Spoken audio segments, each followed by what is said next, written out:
여러분 한민족 5,000년 역사설을 아직도 믿으시는 건 아니겠죠? How long is Korean history? It has to be, it's 5,000 years old. It's absolutely false. 러시아 블라디보스토크의 대학생 타티아나가 자신의 DNA 검사 결과를 보고 충격에 빠졌습니다. 당신은 한국인의 유전자를 50% 이상 보유하고 있습니다. 더 놀라운 사실은 그녀의 고향 근처에서 발견된 8,000년 전 유골이 한국인과 놀라운 유전적 연관성을 보였다는 것이었습니다. 이 발견을 둘러싸고 중국이 동이족의 위대함을 부정하려는 움직임 속에서 타티아나는 자신의 진정한 뿌리를 찾아 나서기 시작했습니다. 안녕하세요. 저는 러시아 블라디보스토크 출신의 타티아나 쿠즈네초바입니다. 제 인생은 1년 전 아무르강 유역에서의 그 발굴 현장에서 완전히 바뀌게 되었어요. 당시 저는 블라디보스토크 극동연방대학교 고고인류학과 3학년 학생이었어요. 솔직히 말하면 그냥 평범한 현장 실습 학점을 따기 위해 참가했던 거였죠. 페트로프 교수님의 추천으로 아무르강 유역 발굴 프로젝트에 합류하게 되었는데 그때만 해도 제 인생이 완전히 뒤바뀔 줄은 상상도 못했어요. 그날은 이상하게도 안개가 자욱했어요. 시베리아의 6월은 보통 맑고 건조한데 그날만큼은 마치 시간이 멈춘 것처럼 안개가 강 주변을 뒤덮고 있었죠. 지금 생각해보면 그 안개도 뭔가 의미가 있었던 것 같아요. 우리 발굴팀은 아무르강 상류 지역의 고대 정착지를 탐사하고 있었어요. 신석기 시대 유물을 찾는 게 목적이었죠. 저는 대학에서 배운 대로 차분히 토양층을 한 층씩 조사해 나갔어요. 거의 일주일 동안 별다른 성과 없이 발굴 작업을 이어갔어요. 그러던 중 6번째 날 오후 제가 배정받은 구역에서 뭔가 단단한 것이 느껴졌죠. 다른 돌과는 확실히 다른 느낌이었어요. 조심스럽게 흙을 걷어내기 시작했어요. 천천히, 아주 천천히 붓으로 흙을 털어내자 뼈의 윤곽이 드러났어요. 페트로프 교수님이 급히 달려왔고 곧 모든 팀원들이 제 주변에 모였죠. 인골이었어요. 그것도 놀랍도록 잘 보존된 상태였죠. 페트로프 교수님은 즉시 이것이 약 8,000년 전 것으로 추정된다고 말씀하셨어요. 모두가 흥분해서 사진을 찍고 기록을 남기기 시작했죠. 하지만 정말 이상한 일은 그 후에 일어났어요. 교수님의 지시에 따라 유골 주변의 흙을 조심스럽게 제거하던 중 실수로 제 손가락이 두개골에 살짝 닿았어요. 그 순간 마치 전기에 감전된 것 같은 느낌이 들었어요. 눈앞이 하얗게 변하더니 갑자기 이상한 환영이 보였어요. 강가에서 의식을 치르는 사람들, 하늘을 향해 손을 뻗는 제사장. 그리고 가장 이상한 건 그들이 말하는 소리가 들리는 것 같았다는 거예요. 제가 한 번도 들어본 적 없는 언어였지만 어딘가 익숙한 느낌이 들었죠. 그 환영은 단 몇 초 만에 사라졌어요. 저는 아무에게도 이 경험을 말하지 않았어요. 그저 피로 때문이라고 혹은 강한 햇빛 아래 장시간 작업한 탓이라고 스스로를 타일렀죠. 당시에는 그게 단순한 환각이라고 생각했어요. 저는 고대 한국인과는 전혀 달라 보이는 러시아인이니까요. 갈색 머리에 동그란 눈을 가진 흔한 러시아인이었죠. 한국이나 동아시아와는 아무런 연관성이 없다고 생각했어요. 그런데 그 순간이 제 인생을 완전히 바꿔놓을 운명의 시작이었다니 누가 상상이나 했을까요? 발굴 현장에서의 그 이상한 경험 이후로도 저는 평소처럼 일상을 이어갔어요. 하지만 그 환영의 기억은 제 마음 한 구석에 계속 남아 있었죠. 가끔 꿈에서도 그 장면이 반복해서 나타났어요. 하늘을 향해 손을 뻗는 사람들, 그리고 저도 모르는 언어로 이야기하는 소리. 발굴 작업이 시작된 지 정확히 열흘째 되는 날이었어요. 제가 유골을 발견한 지 나흘 후였죠. 캠프에서 점심을 먹고 있는데 현장 책임자가 급하게 저를 불렀어요. 타티아나, 집에서 연락이 왔어. 할머니께서 위독하시대. 그 말을 듣는 순간 제 심장이 얼어붙는 것 같았어요. 제 할머니 올가는 제게 가장 소중한 사람이었거든요. 부모님은 바빠서 저를 거의 할머니가 키우셨어요. 할머니는 항상 강인하셨고 병원을 한 번도 가본 적이 없다고 자랑하시던 분이었는데 즉시 짐을 싸서 고향으로 향했어요. 블라디보스토크에서 제 고향 하바롭스크까지는 기차로 약 6시간 거리였죠. 기차 안에서 저는 계속 초조했어요. 창밖으로 시베리아의 드넓은 평원과 숲이 지나갔지만 그 아름다움을 느낄 마음의 여유가 없었죠. 그런데 기차가 달리는 동안 저는 이상하게도 깊은 잠에 빠져들었어요. 그리고 꿈을 꿨어요. 아주 생생한 꿈이었죠. 제가 발굴했던 그 육골의 주인이 살아있던 시절의 모습이었어요. 옷은 동물 가죽으로 만들어져 있었고 강가에서 큰 의식이 벌어지고 있었죠. 저는 마치 그 사람의 눈으로 세상을 보는 것 같았어요. 그리고 하늘을 올려다보며 한배님이라고 무언가를 외치는 소리가 들렸어요. 기차 안내원의 흔들림에 잠에서 깨어났을 때 저는 온몸이 땀으로 젖어 있었어요. 하바롭스크역이에요. 내리세요. 안내원의 말에 황급히 짐을 챙겨 내렸죠. 집에 도착했을 때는 이미 늦었어요. 할머니는 제가 도착하기 2시간 전에 돌아가셨다고 해요. 아버지는 멍한 표정으로 소파에 앉아 있었고 어머니는 울음을 참으며 저를 안아주셨죠. 할머니가 계속 너를 찾았어. 마지막까지. 어머니의 말이 가슴을 찔렀어요.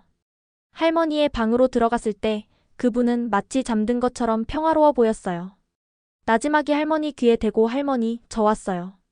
타티아나예요. 라고 속삭였죠. 그때 문득 할머니의 손가락에 끼워진 낯선 반지가 눈에 들어왔어요. 청동으로 만들어진 듯한 오래된 반지였는데 가운데 이상한 문양이 새겨져 있었죠. 장례식을 준비하며 할머니의 유품을 정리하던 중 어머니가 저에게 봉투 하나를 건네주셨어요. 할머니가 타티아나에게 주라고 남기셨어. 봉투 안에는 낡은 종이 한 장이 들어있었고 그곳에는 할머니의 떨리는 필체로 이렇게 적혀 있었어요. 타티아나, 내 뿌리를 찾아라. 내가 누구인지 알게 되면 모든 것이 달라질 거야. 그 순간 저는 할머니가 돌아가시기 전에 미리 알고 계셨던 건 아닐까 하는 생각이 들었어요. 마치 제가 아무르강에서 그 육골을 발견할 것도 제가 이상한 환영을 볼 것도 미리 알고 계셨던 것처럼요. 할머니의 장례식 이후 저는 블라디보스토크로 돌아와 대학 생활을 다시 시작해야 했어요. 하지만 모든 것이 달라진 느낌이었죠. 강의실에 앉아 수업을 듣고 있어도 제 마음은 계속 할머니의 마지막 메시지로 향했어요. 내 뿌리를 찾아라. 이 말이 무슨 의미인지 생각하면 할수록 더 혼란스러웠어요. 저는 평범한 러시아 가정에서 태어났고 러시아에서 자랐어요. 제 가족 역사에 특별한 것은 없었죠. 적어도 제가 알기론 그랬어요. 고고 인류학 수업 시간이었어요. 페트로프 교수님은 우리가 아무르강에서 발견한 육골에 대해 이야기하고 계셨죠. 이번 발굴에서 나온 인골 샘플은 매우 흥미로운 결과를 보여주고 있습니다. 초기 분석에 따르면 이 육골은 약 8,000년 전의 것으로 추정되며 당시 시베리아 지역에 살았던 고대인의 모습을 보여주고 있습니다. 교수님의 설명을 들으면서 제 마음은 계속 그날의 환영으로 돌아갔어요. 그들이 외치던 한배님이라는 단어, 그 의식의 모습들. 수업이 끝난 후 용기를 내서 교수님께 다가갔어요. 교수님, 그 육골에 대해 더 알고 싶어요. 혹시 그들의 DNA 분석 같은 것도 진행하나요? 페트로프 교수님은 잠시 저를 바라보더니 미소를 지으셨어요. 물론이지, 타티아나. 사실 지금 모스크바 연구소에서 DNA 분석을 진행 중이야. 그런데 왜 그렇게 관심이 많아? 저는 망설였어요. 제가 본 환영에 대해 말하면 미쳤다고 생각할까 봐요. 그냥 제가 발견했으니까요. 그리고 교수님, 혹시 한배님이라는 단어가 익숙하신가요? 교수님의 표정이 순간 굳어졌어요. 그리고는 낮은 목소리로 물으셨죠. 그 단어를 어디서 들었니? 그냥 어디선가 들은 것 같아서요. 교수님은 잠시 생각에 잠기시더니 갑자기 수첩을 꺼내 뭔가를 적으셨어요. 타티아나, 내일 내 연구실로 와. 너에게 보여줄 것이 있어. 그날 밤 저는 또 같은 꿈을 꿨어요. 이번에는 더 선명했죠. 강가에서 의식을 치르는 사람들, 그들이 하늘을 향해 손을 뻗으며 한배님을 부르는 소리. 그리고 처음으로 제가 그 의식의 중심에 서 있는 모습을 보았어요. 제가 그들의 제사장이었던 것처럼요. 다음 날 저는 페트로프 교수님의 연구실로 향했어요. 긴장된 마음으로 문을 두드렸죠. 교수님은 제게 앉으라고 하시더니 컴퓨터 모니터를 제 쪽으로 돌리셨어요. 타티아나, 내가 할 말이 있어. 지난번 발굴에서 나온 육골의 DNA 분석 결과가 일부 도착했어. 화면에는 복잡한 그래프와 데이터가 가득했어요. 제가 이해할 수 있는 내용은 아니었지만 교수님의 표정이 심상치 않아 보였죠. 이 유골은 우리가 생각했던 것보다 훨씬 더 중요한 발견일 수 있어. DNA 분석 결과 이 사람은 현대 동아시아인, 특히 한반도 지역 사람들과 놀라운 유전적 유사성을 보이고 있어. 제 심장이 빠르게 뛰기 시작했어요. 그날 본 환영, 꿈에서 들은 한배님이란 단어가 떠올랐죠. 한반도요? 한국 사람들과 관련이 있다는 거예요? 그렇게 볼 수 있어. 물론 8,000년 전이니 현대 국가 개념으로 구분할 수는 없지만 특징적인 유전자 마커들이 한반도 지역 사람들과 매우 유사해. 이건 시베리아 북부 유골에서는 거의 볼 수 없는 패턴이야. 교수님은 잠시 말을 멈추시더니 서랍에서 봉투 하나를 꺼내셨어요. 그리고 타티아나, 내가 너에게 제안하고 싶은 게 있어. 우리 연구팀은 현대인과 고대 유골 간의 유전적 연관성을 연구하고 있어. 네가 원한다면 너의 DNA 샘플도 분석해 볼 수 있을 것 같은데. 저는 순간 망설였어요. 왜 제 DNA를 분석하고 싶어 하는지 의아했거든요. 저요? 왜죠? 단순한 과학적 호기심이야. 우리 대학 학생들 중 자원자를 모으고 있거든. 특히 내가 그 유골을 발견했으니 비교 대상으로 적합할 것 같았어. 그날 저는 교수님의 제안을 받아들이고 구강세포 샘플을 제출했어요. 사실 제 DNA에 특별한 게 있을 거라고는 전혀 생각하지 않았죠. 저는 평범한 외모의 러시아인이라고 생각했으니까요. 2주 후 교수님으로부터 급한 전화가 왔어요. 타티아나, 지금 바로 내 연구실로 와야겠어. 내 DNA 분석 결과가 나왔어. 그리고 믿기 힘든 결과야. 불안한 마음으로 연구실에 도착했을 때 교수님은 이미 여러 자료를 책상 위에 펼쳐놓고 계셨어요. 앉아라, 타티아나. 교수님의 목소리가 비통하게 들렸어요. 내 DNA 분석 결과. 정말 놀라운 일이야. 교수님은 서류 하나를 제게 건네주셨어요. 너의 mtDNA, 즉 목의 유전자를 분석했는데 놀랍게도 60% 이상이 동아시아계 유전자 마커를 보이고 있어. 이건 통계적으로 거의 불가능한 수치야. 러시아인으로서는. 저는 그 서류를 받아들고 한동안 말을 잇지 못했어요. 제 머릿속이 하얘졌죠. 이게 무슨 의미인가요? 저는 러시아인이에요. 제 가족 모두가 러시아인이고요. 유전적으로는 그렇지 않아 보여, 타티아나. 내 유전자는 매우 강한 동아시아, 특히 한반도 지역의 특성을 보이고 있어. 더 놀라운 것은 내 DNA와 우리가 발굴한 8,000년 전 유골의 DNA가 놀라울 정도로 유사하다는 거야. 그 순간 할머니의 마지막 말씀이 가슴을 때렸어요. 내 뿌리를 찾아라. 교수님의 말을 듣고 온 세상이 빙빙 도는 것 같았어요. 저는 러시아인이 아니라고요? 겉보기에는 러시아인처럼 보이지만 제 안에는 동아시아 유전자가 흐르고 있다니. 그리고 8,000년 전 유골과 유전적으로 연관되어 있다니. 모든 게 미칠 것 같았어요. 이게 실수 아닌가요? 제가 어떻게 한국 사람과 연관이 있을 수 있죠? 저희 가족 모두 러시아인처럼 보이는데요. 교수님은 천천히 고개를 저으셨어요. 타티아나, 유전자 검사는 3번 반복했어. 모두 같은 결과야. 내 목의 유전자는 확실히 동아시아, 특히 한반도 지역의 특성을 강하게 보이고 있어. 이건 과학적 사실이야. 저는 손을 떨며 자료를 다시 보았어요. DNA 분석 결과는 분명했습니다. 제 유전자의 상당 부분이 한국계 유전자와 일치했어요. 그럼 제 할머니도? 그럴 가능성이 매우 높아. mtDNA는 모계로만 유전되거든. 내 어머니, 할머니, 그리고 그 이전의 여성 조상들이 모두 이 유전자를 공유했을 거야. 그때 갑자기 할머니의 마지막 말씀, 그리고 그 이상한 청동 반지가 떠올랐어요. 할머니는 알고 계셨던 거죠. 우리 가족의 진짜 뿌리에 대해. 교수님, 제가 발견한 그 유골. 더 자세히 알고 싶어요. 페트로프 교수님은 고개를 끄덕이시더니 연구실 한쪽에 있는 커다란 금속 캐비닛으로 걸어가셨어요. 키로 잠금 장치를 열고 조심스럽게 상자 하나를 꺼내셨죠. 이건 그 유골의 3D 스캔 복제품이야.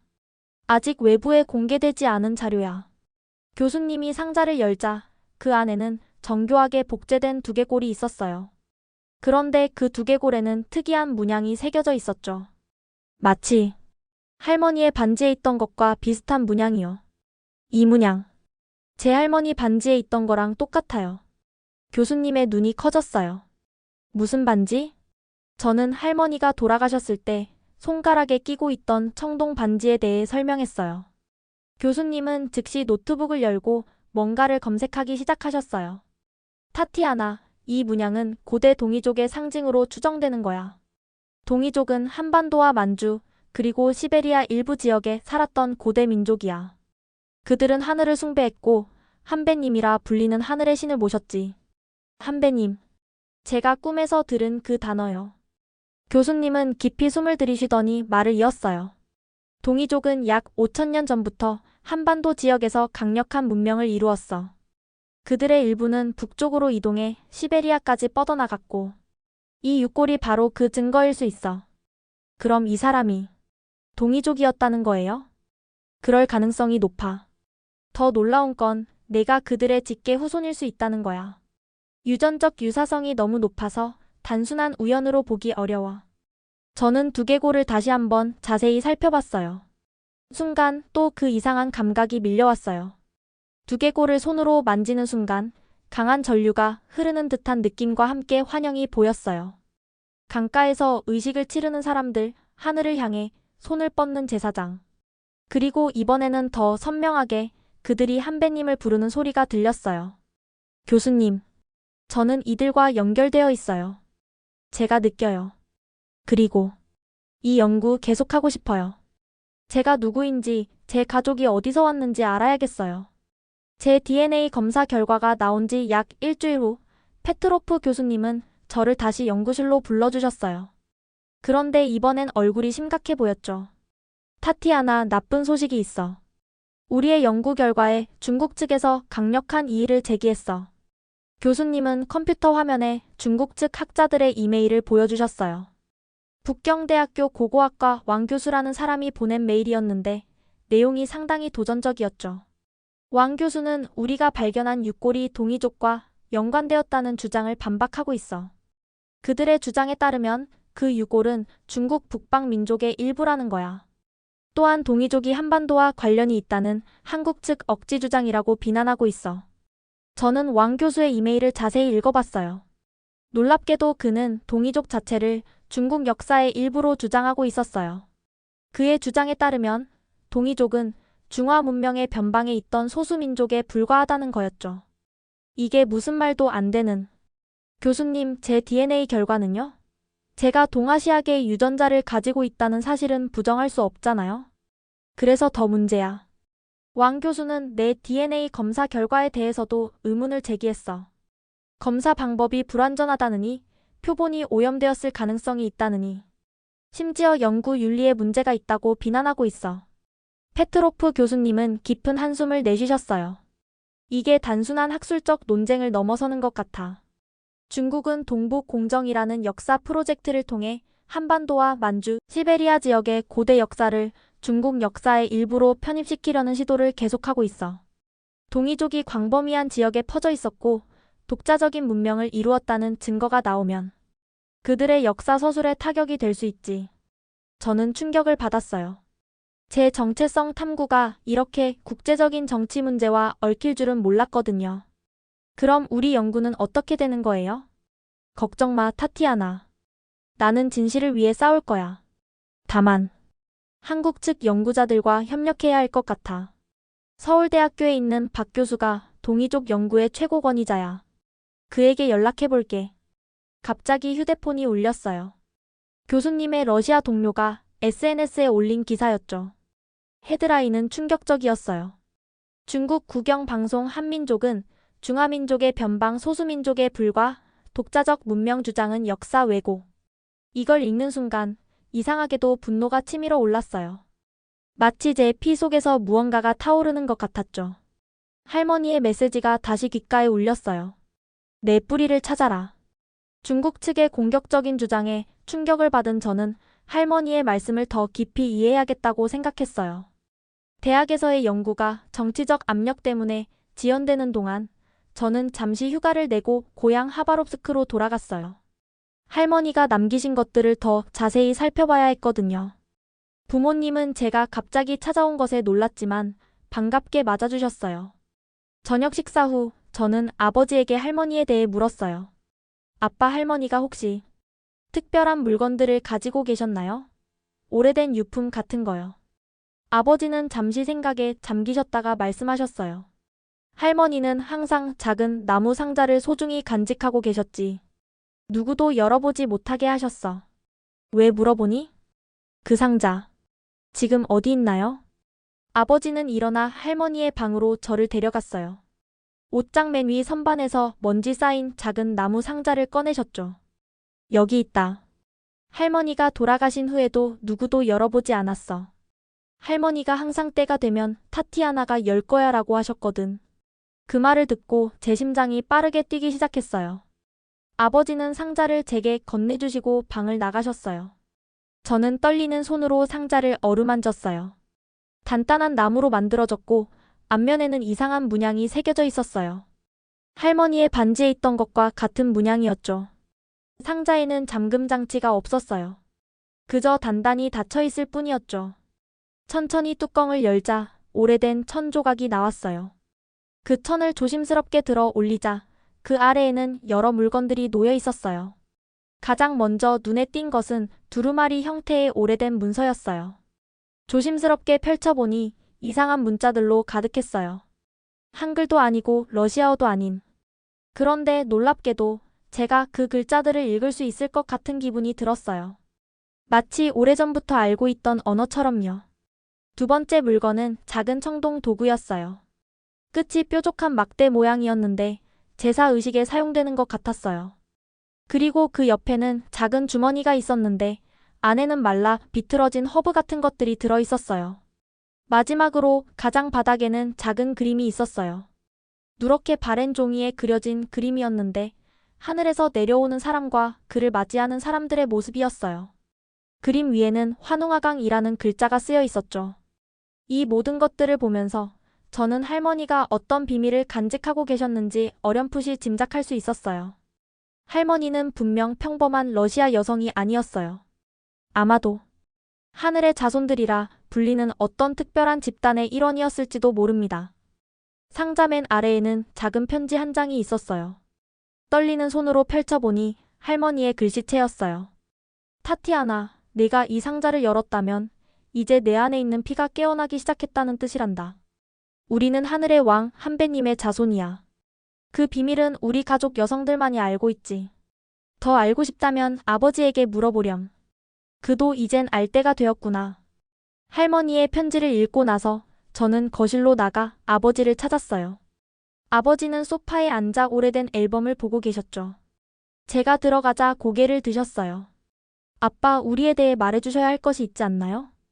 아버지의 표정이 순간 굳어졌어요. 그리고는 깊은 한숨을 내쉬셨죠. 할머니의 상자를 열었구나. 저는 고개를 끄덕였어요. 아버지는 앨범을 덮고 저를 바라보셨어요. 앉으렴, 타티아나. 너에게 해야 할 이야기가 있어. 아버지의 이야기는 충격적이었어요. 우리 가족, 특히 할머니 쪽 가게는 소련 시절부터 비밀스럽게 살아왔던 거였죠. 할머니는 시베리아 비밀 부족의 마지막 제사장 후손이셨어. 하늘의 자손들이라고 불렸지.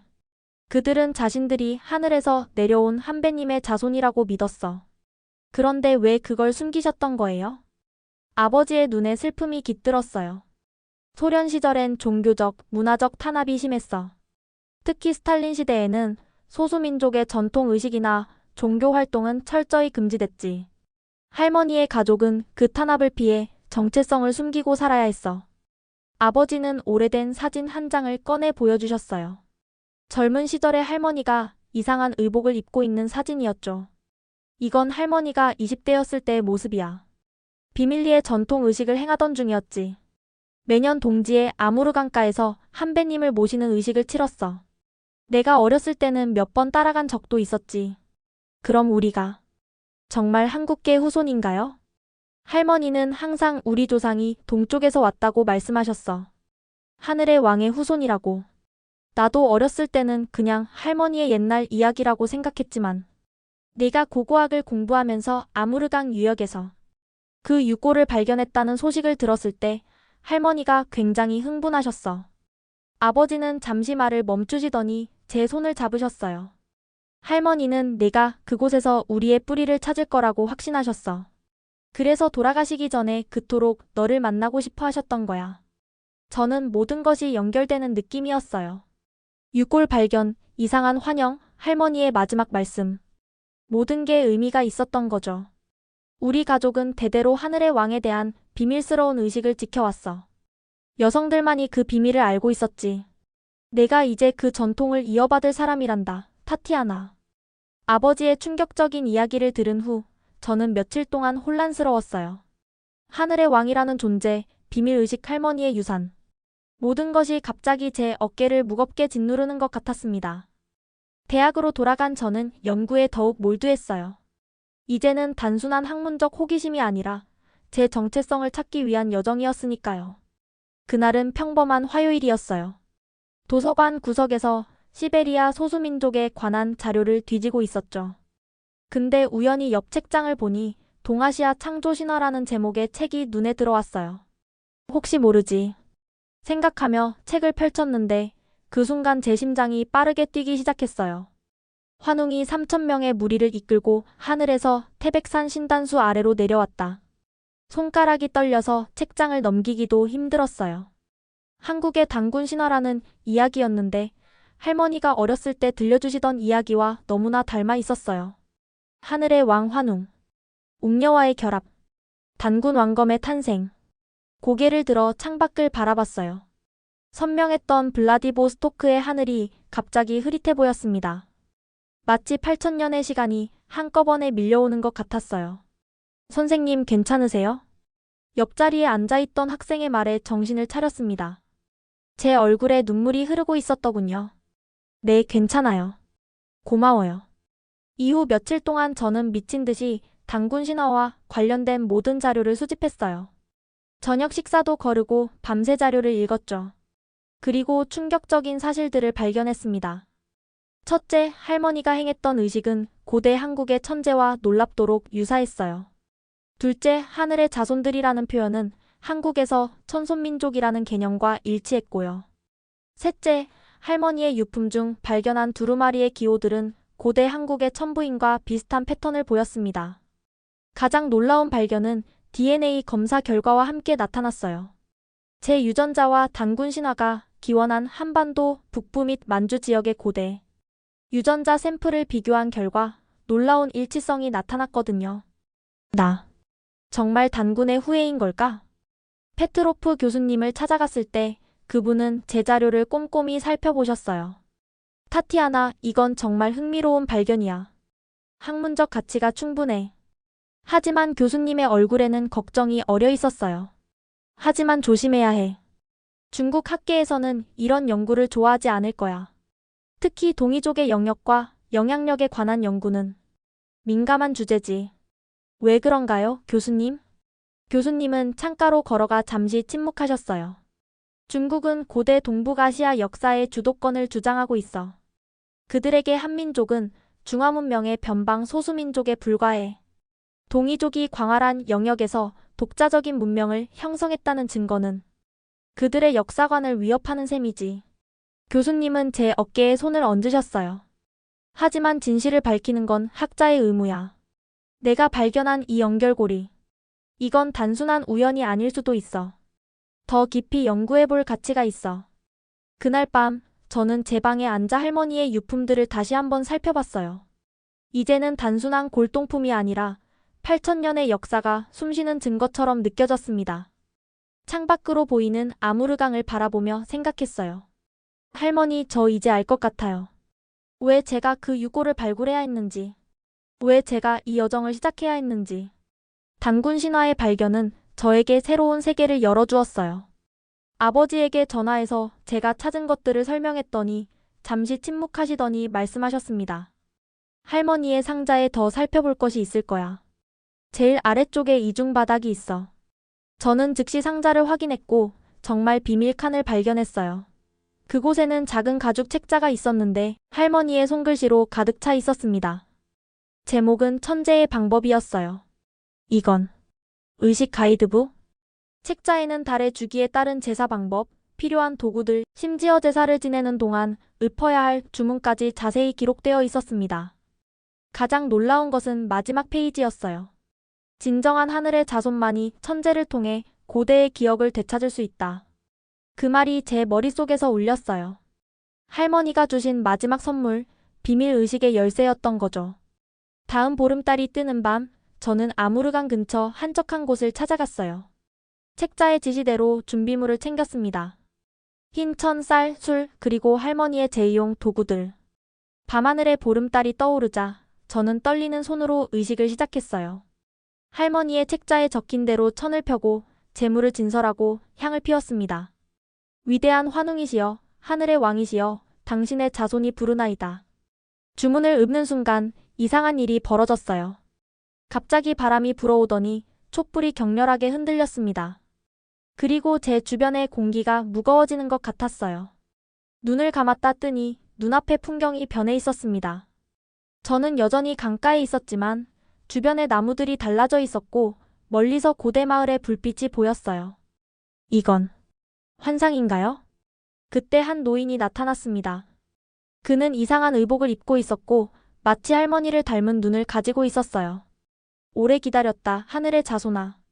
그의 목소리는 바람처럼 부드러웠지만 천둥처럼 강력했습니다. 당신은 누구시죠? 나는 너희 부족의 기억을 지키는 자. 너는 마침내 돌아왔구나. 노인은 제게 다가와 이마에 손을 얹었어요. 그 순간 수천 년의 기억이 파도처럼 밀려왔습니다.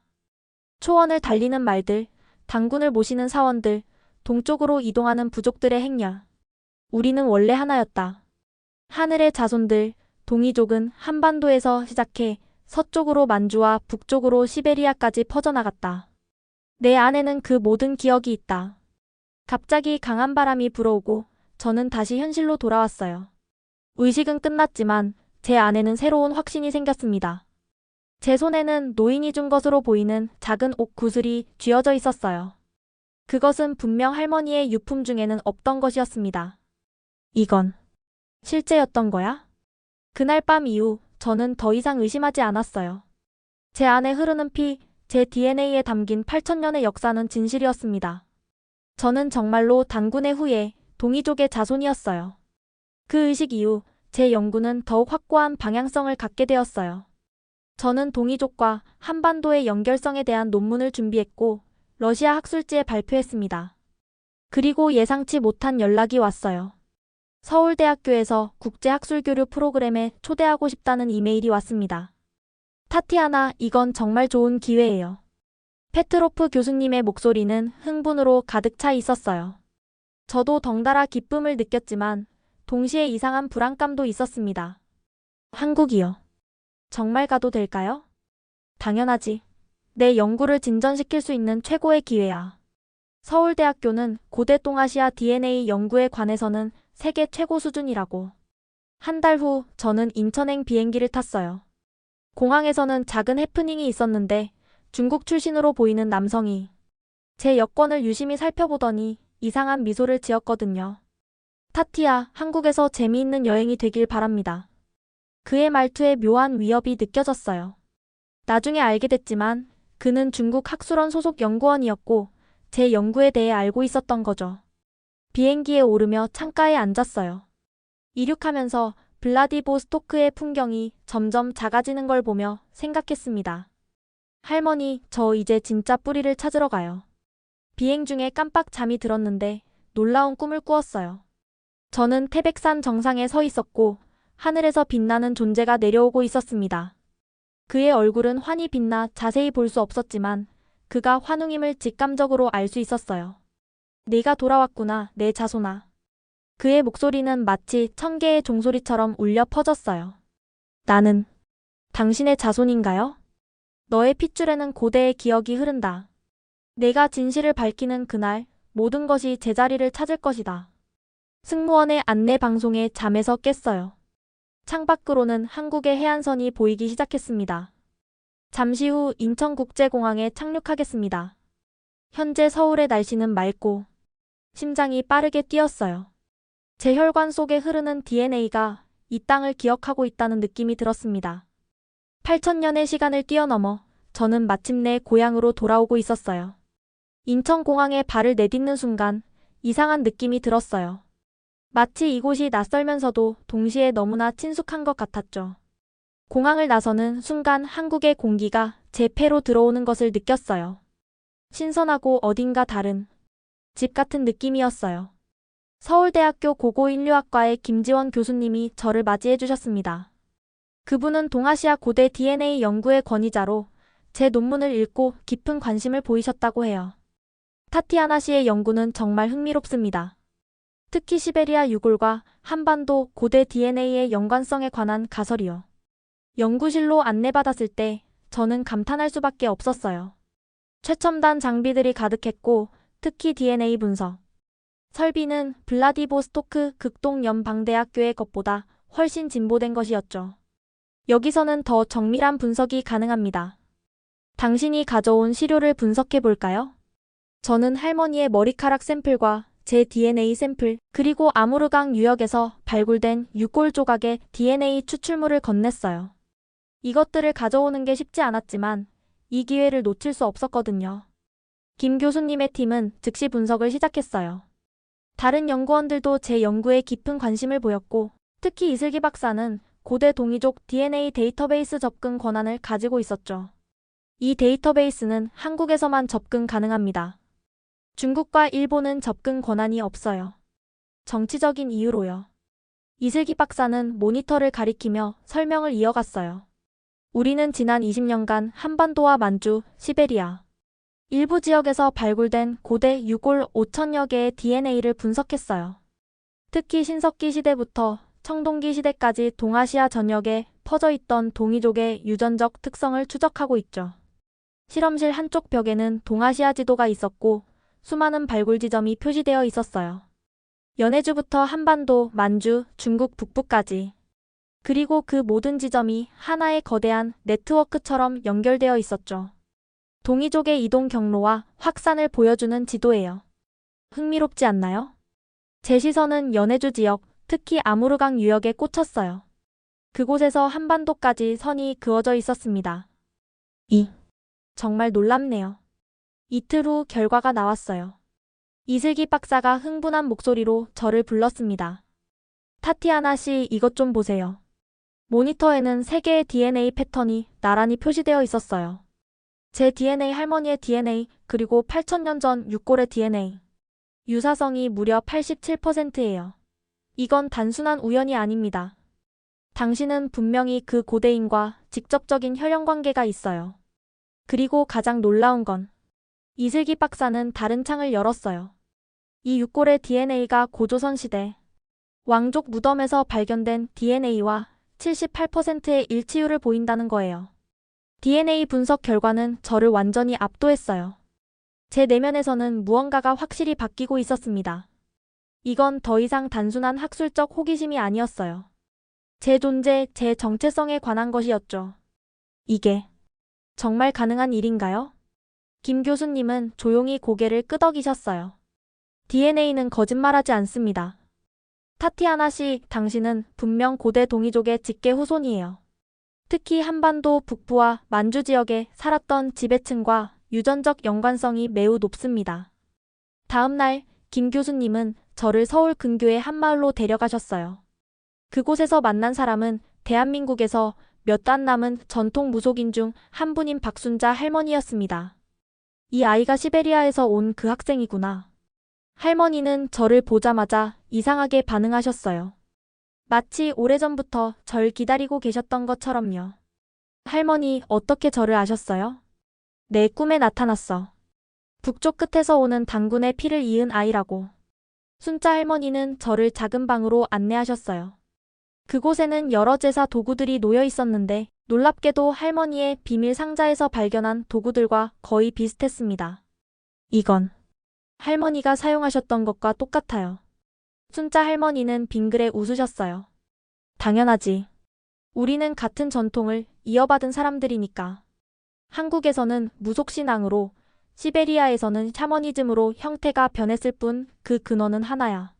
할머니는 천천히 제사 도구를 정돈하시더니 작은 북을 꺼내셨어요. 우리 조상들은 천재라는 의식을 행했어.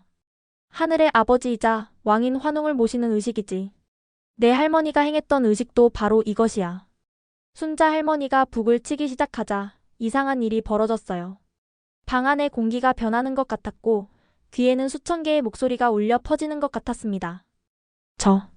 이상한 소리가 들려요. 그것은 조상들의 목소리다. 내 안에 흐르는 피가 반응하는 거야. 할머니는 계속해서 북을 치며 고대의 주문을 읊기 시작했어요.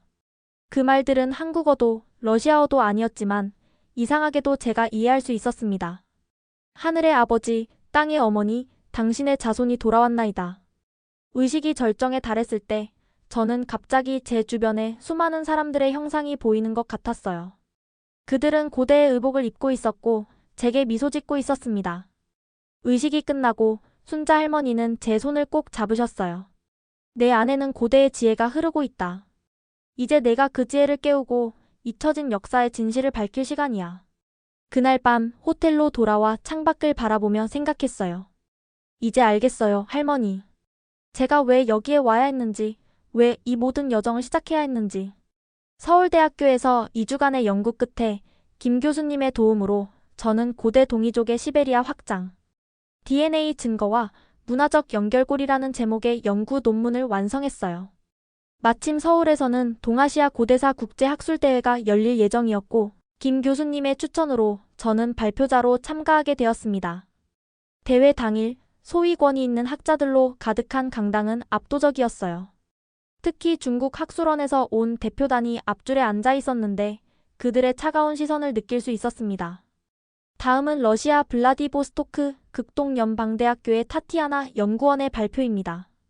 떨리는 마음으로 단상에 올랐어요. 심호흡을 하고 할머니를 생각하며 발표를 시작했습니다. 저는 오늘 8,000년 전 아무르강 유역에서 발견된 유골과 한반도 고대 DNA의 연관성에 대해 말씀드리고자 합니다.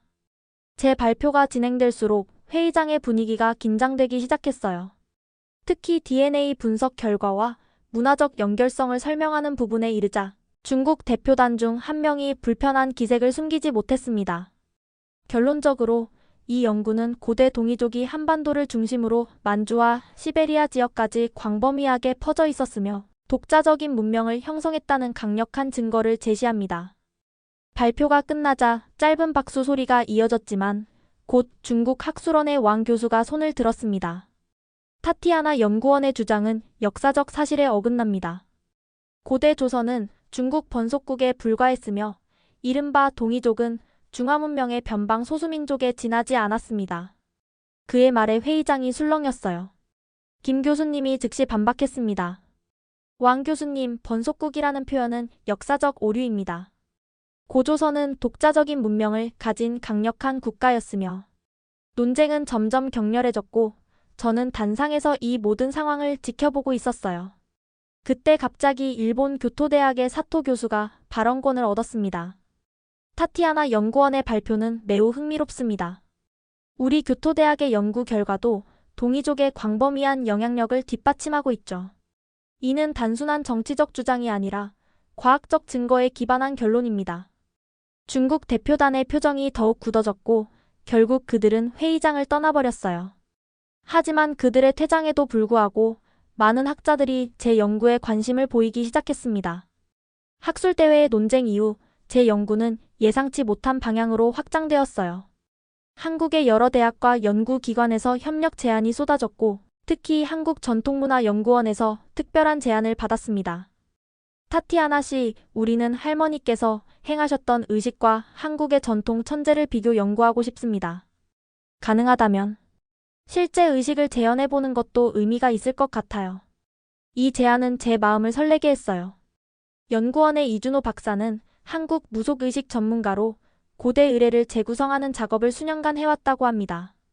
시베리아의 샤머니즘과 한국의 무속 의례가 같은 뿌리를 가졌다는 건 학계에서도 조심스레 제기되어 왔어요.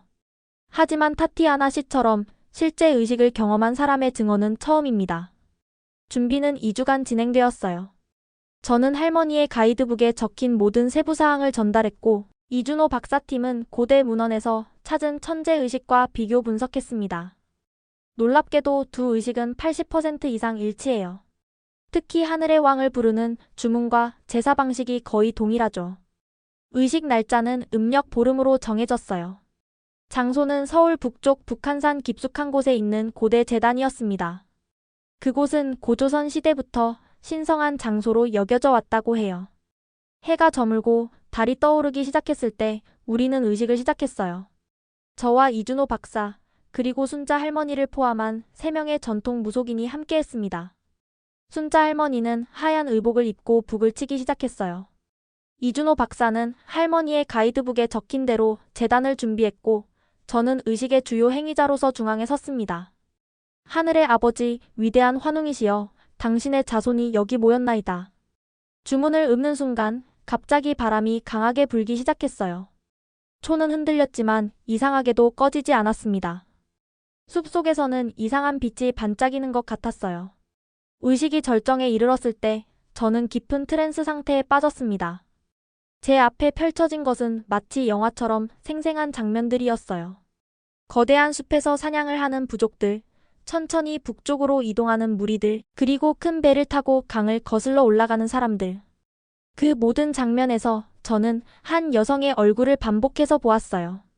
그녀는 마치 제 할머니를 닮았지만 훨씬 더 고대의 모습이었죠. 역사는 기억하지 못하지만 피는 기억한다. 그 여인의 목소리가 제 귓가에 맴돌았어요. 그녀의 눈은 제 눈과 똑같았습니다.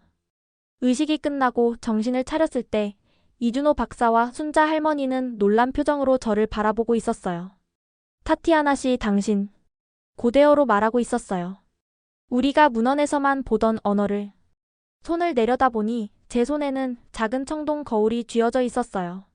그것은 분명 의식 전에는 없었던 물건이었습니다. 이건 어디서 온 거죠? 순자 할머니가 떨리는 손으로 거울을 만졌어요. 이것은 고조선 시대 제사장들이 사용하던 천부경. 1000년 넘게 실물이 전해지지 않았던 신성한 유물이야. 모두가 침묵 속에 그 거울을 바라보았어요. 저는 그날 밤 무언가 진정으로 신비로운 경험을 했다고 확신했습니다. 고대의 기억이 제 안에서 깨어난 것 같았어요. 의식 이후 저의 연구는 더욱 심화되었어요. 서울대학교와 러시아 극동연방대학교의 공동 연구팀이 꾸려졌고, 시베리아와 한반도를 잇는 동이족의 이동 경로를 추적하는 대규모 프로젝트가 시작되었습니다. 이건 단순한 학술적 호기심이 아니에요. 동아시아 전체의 역사를 재정립할 수 있는 연구죠. 김 교수님은 연구실 벽에 걸린 거대한 지도를 가리키며 말씀하셨어요. 지도에는 한반도부터 만주, 연해주, 아무르강 유역까지 펼쳐진 광범위한 지역이 표시되어 있었습니다. 동이족은 우리가 생각했던 것보다 훨씬 더 광범위한 영역에서 활동했어요. 이건 10년간의 DNA 연구와 고고학적 발굴을 종합한 결과입니다. 붉은색 점들은 동이족 관련 유물이 발견된 곳을, 파란색 선은 그들의 추정 이동 경로를 나타내고 있었어요. 그 지도를 보며 제 마음은 벅차올랐습니다. 한 달 뒤 저희는 공동 연구 결과를 집대성한 논문을 완성했어요. 동이족 문명의 재발견 한반도에서 시베리아까지라는 제목의 이 논문은 국제학술지에 제출되었고 동시에 언론에도 공개되었습니다. 논문의 주요 내용은 충격적이었어요. 동이족은 기원전 8000년경부터 한반도와 만주 지역에서 독자적인 문명을 형성했다. 그들은 점차 북쪽으로 이동하며 시베리아 남부 지역까지 영역을 확장했다. DNA 분석 결과 현대 한국인과 연해주, 아무르강 유역 원주민들 사이에는 명확한 유전적 연관성이 있다. 동이족의 문화적 영향은 청동기 시대까지 동아시아 전역에 걸쳐 뚜렷하게 나타난다. 예상대로 중국 측의 반발은 즉각적이었어요. 중국 국립역사박물관은 공식 성명을 통해 역사 왜곡이라고 비난했고, 중국 학술원은 근거 없는 주장이라며 반박 논문을 발표했습니다.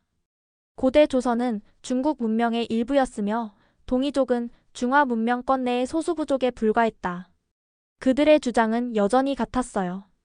모든 문명은 중국에서 시작되었고 주변국들은 단지 그 영향을 받은 변방 국가들일 뿐이라는 것이죠. 하지만 이번에는 다른 점이 있었어요. 일본, 러시아, 몽골의 학자들도 우리의 연구에 관심을 보이기 시작했고 각국의 고고학적 발굴 데이터를 공유하기 시작했습니다. 타티아나 씨의 연구는 동아시아 선사시대 연구의 새로운 지평을 열었습니다. 도쿄 대학의 야마모토 교수가 보낸 메일에 그렇게 적혀 있었어요. 그는 일본 홋카이도에서 발견된 조몬시대 유물과 한반도 신석기 유물의 유사성을 연구하고 있었습니다. 그렇게 동이족 문명에 대한 관심은 국제적으로 확산되기 시작했고 중국의 중화민족 단일 기원설은 점점 더 많은 도전을 받게 되었어요. 연구가 국제적 주목을 받는 동안 저는 내면의 여정도 계속하고 있었어요. 한국에서 보낸 3개월은 제 정체성에 대한 깊은 성찰의 시간이었습니다. 어느 날 저녁 한강변을 혼자 걷던 중에 문득 이런 생각이 들었어요. 나는 누구지? 러시아인? 한국인? 아니면 단군의 후예? 그 질문에 대한 답을 찾기 위해 저는 김포공항에서 국내선 비행기를 타고 제주도로 향했습니다. 순자 할머니가 추천해 주신 곳 한라산 중턱에 있는 작은 사찰에서 며칠간 머물기로 했어요. 그곳에서 명상을 하면 내 안의 목소리가 더 선명하게 들릴 거야. 사찰은 고요했어요. 웅장한 한라산을 배경으로 수백 년 된 소나무들 사이에 자리 잡은 작은 절이었죠. 주지 스님은 저를 반갑게 맞아주셨습니다. 동이족의 피를 이어받은 외국인 학자가 온다고 들었습니다. 반갑습니다. 스님은 저를 작은 요사채로 안내하셨어요.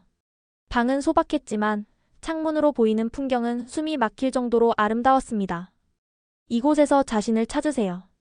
때로는 침묵 속에서 가장 큰 진리를 발견하게 됩니다. 그렇게 저는 제주도에서 일주일을 보냈어요. 아침에는 스님들과 함께 108배를 하고 낮에는 한라산 둘레길을 걸었으며 저녁에는 작은 방에서 명상을 했습니다. 명상 중에 저는 종종 그 여인을 다시 보았어요. 할머니를 닮은 고대의 여성. 그녀는 항상 미소 지으며 저를 바라보고 있었습니다. 다섯째 날 밤 깊은 명상 상태에서 그녀가 처음으로 저에게 말을 걸었어요. 너의 피 속에는 우리 모두의 이야기가 흐르고 있다. 우리는 단군의 자손들, 하늘의 후예들. 우리는 경계와 국경을 넘어 이어져 왔다. 그 순간 제 머릿속에 8,000년의 역사가 파노라마처럼 펼쳐졌어요. 한반도에서 시작해 만주를 지나 시베리아로 퍼져나간 동이족의 여정, 그리고 수천 년간 이어져 내려온 DNA의 긴 여행. 내 할머니는 알고 있었다. 내가 이 모든 기억을 깨우게 될 사람이라는 것을. 눈을 떴을 때 제 뺨 위로 눈물이 흐르고 있었어요. 마음속에서는 어떤 확신이 자라나고 있었죠. 나는 러시아인이자 동이족이다. 단군의 후예이면서 시베리아의 딸이다.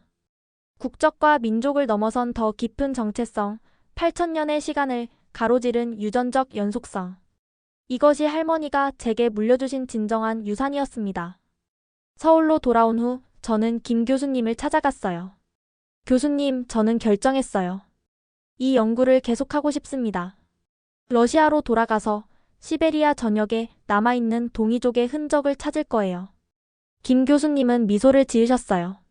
그럴 줄 알았어요.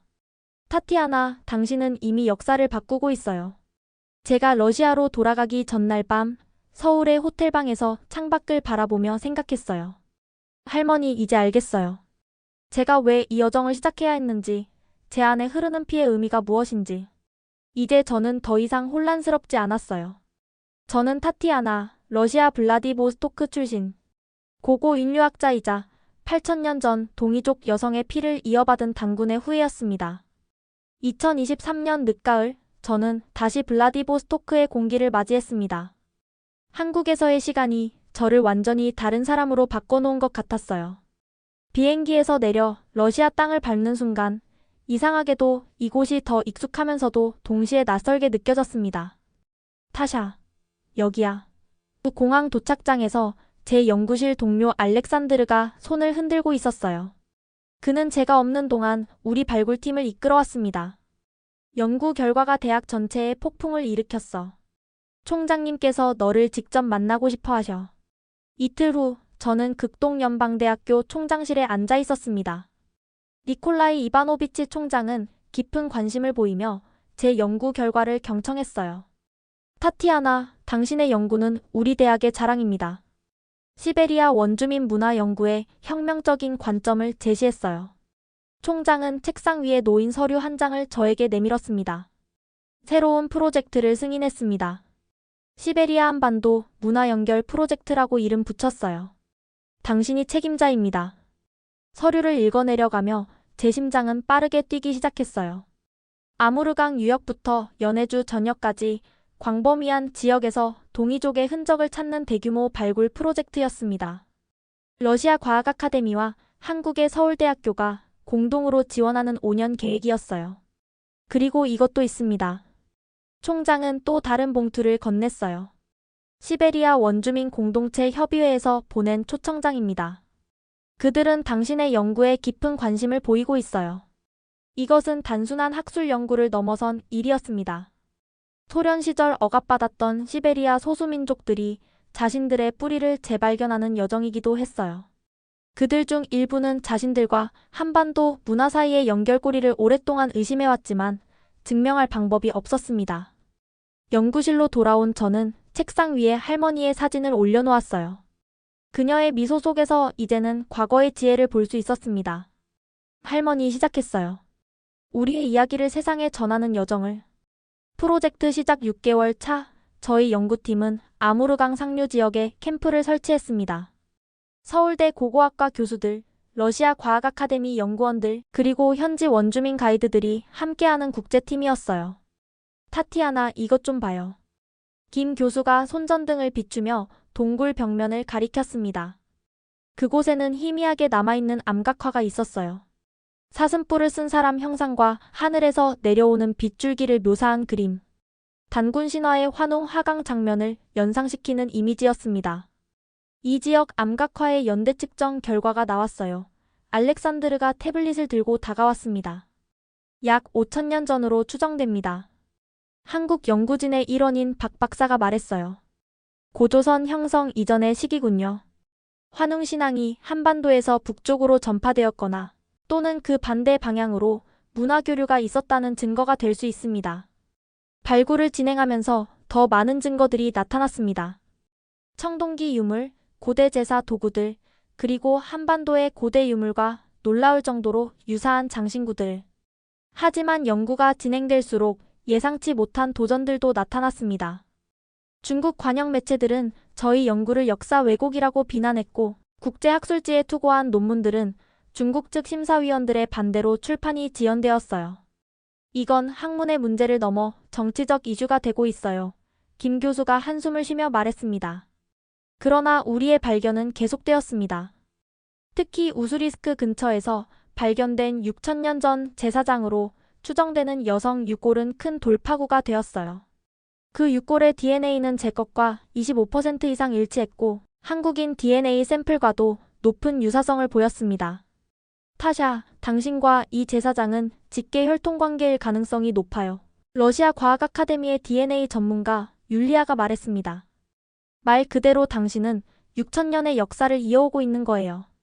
국제학술대회에서 저희 팀의 발표는 뜨거운 논쟁을 불러일으켰습니다. 중국 학자들은 동이족은 중화문명의 변방 소수민족이라는 기존 입장을 고수했지만 증거들은 점점 더 명확해지고 있었어요. 역사는 항상 승자에 의해 쓰여왔습니다. 제가 마이크를 잡고 말했습니다. 하지만 DNA는 거짓말하지 않아요. 우리는 특정 국가나 정치적 이해관계가 아닌 과학적 진실만을 추구합니다. 오늘날 동아시아의 지도에는 국경선이 그어져 있지만 고대에는 그런 경계가 없었습니다. 동이족은 한반도에서 시작해 만주, 연해주, 시베리아 깊은 곳까지 퍼져나갔고 그들의 문화와 유전자는 지금까지도 이어지고 있었어요. 우리의 뿌리는 정치적 경계를 초월합니다. 제가 발표를 마무리했습니다. 단군의 후예들은 지금도 살아있고 그들의 이야기는 계속되고 있습니다.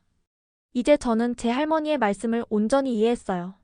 내 뿌리를 찾아라라는 것은 단순히 가족의 역사가 아니라 수천 년을 이어온 민족의 대서사실을 발견하라는 의미였습니다. 타티아나의 이야기는 수천 년을 뛰어넘는 DNA의 놀라운 연결성과 잊혀진 동이족 문명의 흔적을 보여줍니다. 단군의 후예들은 한반도를 넘어 시베리아 깊은 곳까지 퍼져 있었을지도 모릅니다. 역사적 진실은 때로 정치적 경계를 초월하죠. 여러분도 자신의 뿌리가 어디까지 이어지는지 궁금하신가요? 댓글로 여러분의 생각을 나눠주세요. 구독과 좋아요 한 번씩 꾹 눌러주시고 다음 이야기에서 다시 만나요. 지금까지 원더풀 해외 사연이었습니다. 감사합니다.